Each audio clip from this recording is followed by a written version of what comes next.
Mollusks begin as tiny organisms. They start depositing layers of calcium carbonate shells that continue growing.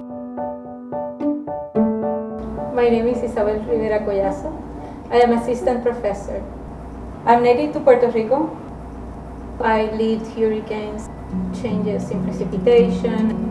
That idea of trying to understand what me and my people on our island were experiencing from climate change topics is what led me to want to explore mollusks specifically and archaeological deposits near coastlines.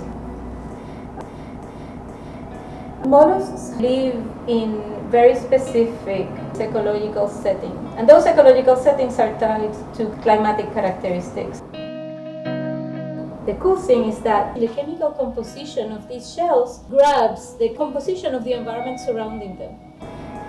Therefore, when people use mollusks for food or for tools, they sample the ecosystems and the characteristics of the environment.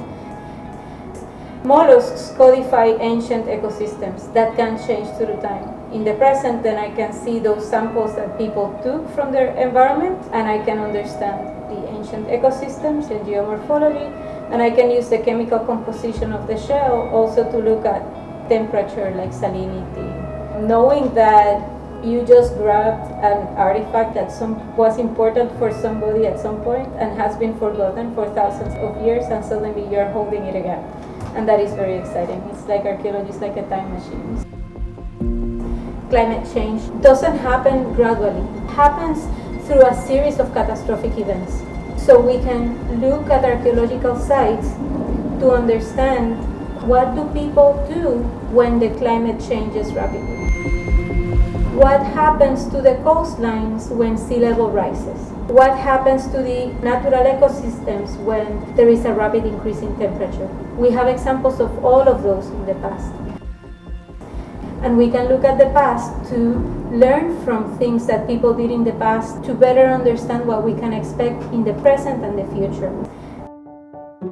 I wish that at some point the type of work that I am doing can help your generation have tools to find justice, to find more equitable types of life in whatever way they define it.